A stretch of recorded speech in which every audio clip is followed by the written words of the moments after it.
नमस्कार, मैं अनु छावला। गर्मियों का मौसम कई जगह पे शुरू हो गया है, कई जगह पे होने वाला है।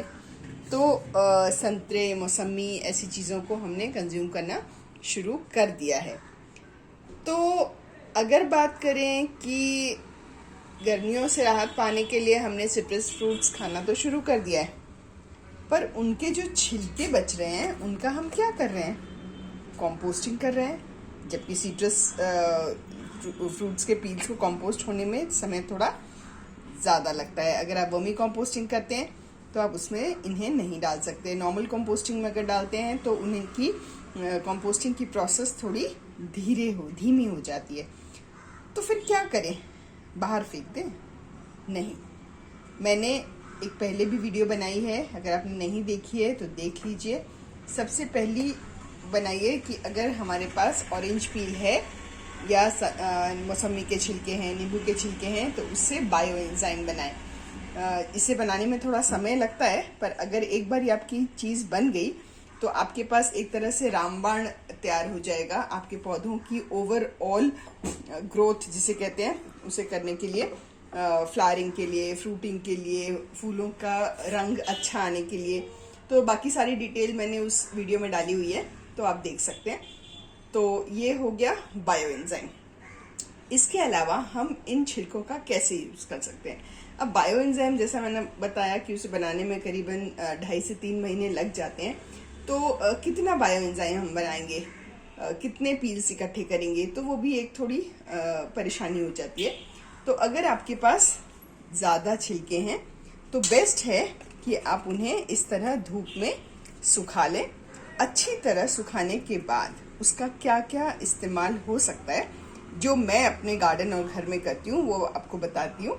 इसके अलावा बहुत सारे हैं जो आपको यूट्यूब पे भी या गूगल सर्च करेंगे तो उसमें भी मिल जाएंगे। तो वो आपकी क्रिएटिविटी है कि आप कैसे कैसे इसे यूज़ करना चाहते हैं। मैं किस प्रकार से इसे यूज़ करती हूँ वो आपको दिखाना चाहती हूँ। तो सबसे पहले मैंने इन्हें अच्छे से सुखा के रख लिया है, क्योंकि कई लोग इसे ऐसे ही काट के फ्रिज में रख लेते हैं तो सोचते हैं कि ख़राब नहीं होगा और इसमें फंगस आ जाता है। तो बायो एंजाइम में भी बनाने के लिए इस चीज़ का बिल्कुल ध्यान रखें कि फंगस वाला नहीं होना चाहिए। तो सबसे पहले मैंने इन्हें सुखा लिया है। सुखाने के बाद या तो आप इसे पाउडर बना लें। पाउडर बनाया तो आप इसे नहाने के लिए इस्तेमाल कर सकते हैं, फेस के लिए इस्तेमाल कर सकते हैं। एंड इसमें इतनी ज़्यादा आप कह सकते हैं प्रॉपर्टीज़ हैं जो स्किन के लिए हमें जो भी केयर चाहिए वो सारा एंटीबैक्टीरियल प्रॉपर्टी है, ग्लोइंग है, स्किन टाइटनिंग है, ब्राइटनिंग है, सारी कुछ हो जाती है। तो ये चीज़ तो हो गई अगर पाउडर बना के आप स्टोर कर सकते हैं। बस इस बात का ध्यान रखें कि जो छिलके हैं वो पूरी तरह से ड्राई हो जाने चाहिए, नहीं तो पाउडर अच्छा नहीं बनेगा और मॉइस्चर होने की वजह से पाउडर में फंगस भी आ सकता है। इसके अलावा अब जैसे ये देख रहे हैं, मैंने ये छोटा सा पाउच बना के रखा है। तो कुछ संतरे के या नींबू के छिलके या मौसमी के छिलके जो भी आपने सुखाए हुए हैं, तो मैं इस तरह की पोटलियां बना के कपड़ों के बीच में, जूतों की अलमारियों में, उसमें भी रख सकते हैं। तो उससे क्या होता है, कॉकरोच हो गए, चींटियाँ हो गई, किचन के शेल्फ्स वगैरह में भी आप रख सकते हैं, फ्रिज में भी रख सकते हैं। तो उससे आपके कहीं भी छोटे छोटे जो मच्छर आ जाते हैं या कॉकरोचेस रहते हैं वो भी नहीं आते हैं। और शूज़ में जनरली सॉक्स में, शूज़ में पसीने की बदबू सी रहती है, तो इससे रखने से वो भी नहीं रहेगी। इसके अलावा मैंने ये सूखे हुए जो संतरे के छिलके हैं इन्हें बहुत छोटे छोटे पीसेस में काट दिया है। अगर आपके पास समय नहीं है तो आप थोड़े बड़े टुकड़े भी आप इस तरह भी रख सकते हैं। तो मुझे ऐसा अच्छा लगता है क्योंकि ये जल्द धीरे धीरे डिकम्पोज होना शुरू होते हैं और नेचुरली मेरे प्लांट को कंपोस्ट भी मिल जाता है।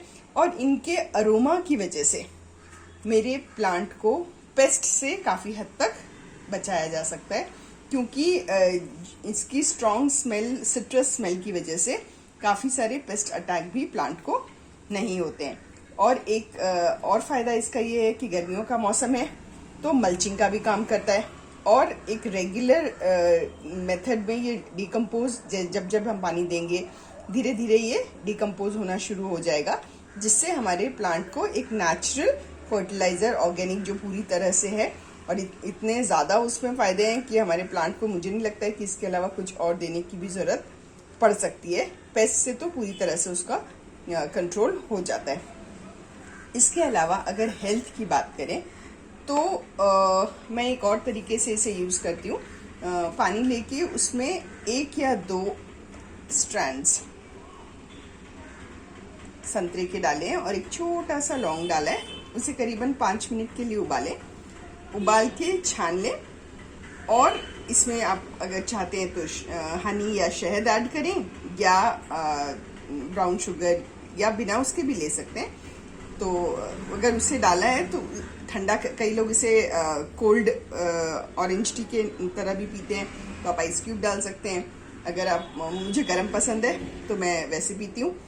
तो इसे अगर आप पीते हैं तो इसके बहुत सारे हेल्थ बेनिफिट्स हैं। डायबिटिक पेशेंट्स के लिए, हार्ट के लिए, आपकी स्किन के लिए, इवन माइग्रेन की प्रॉब्लम के लिए, काफ़ी चीज़ों के लिए, इवन ओवरवेट के लिए। और इतना रिफ्रेशिंग होता है कि आपको बहुत अच्छा लगता है पीने के बाद। बस ये करें कि बहुत ज़्यादा ना डालें और बहुत देर तक ना उबालें, तो उससे क्या होगा, इसका कड़वापन नहीं आएगा।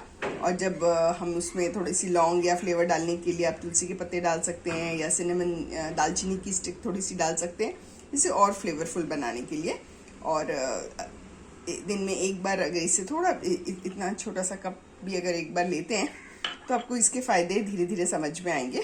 बाकी इसके बहुत सारे फ़ायदे हैं, आप चाहें तो आप गूगल सर्च करेंगे तो आपको समझ में आएगा कि कितनी फ़ायदेमंद चीज़ है, जो हमें बिल्कुल भी किसी भी हालत में अपने घर से फेंकनी नहीं चाहिए। एक और चीज़ जो जनरली देखी जाती है, हम जब भी कांच का बर्तन यूज़ करते हैं तो कुछ दिनों के बाद वो ऐसा हेजी होना शुरू हो जाता है, ठीक है, उसकी वो चमक चली जाती है।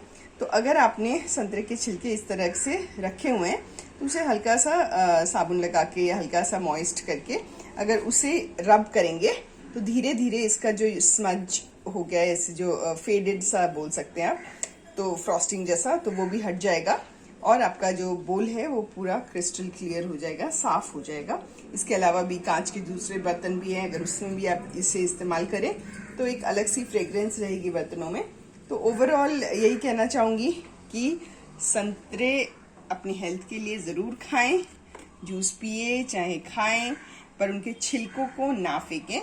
और उन्हें किसी भी तरह, लोग इसमें कैंडल्स भी बनाते हैं वैक्स फिल करके, या इसमें आप सीडलिंग ट्रे की तरह भी यूज़ कर सकते हैं। और बाकी जैसे कि मैंने कहा, बहुत सारे तरीके हो सकते हैं उसे यूज़ करने के लिए।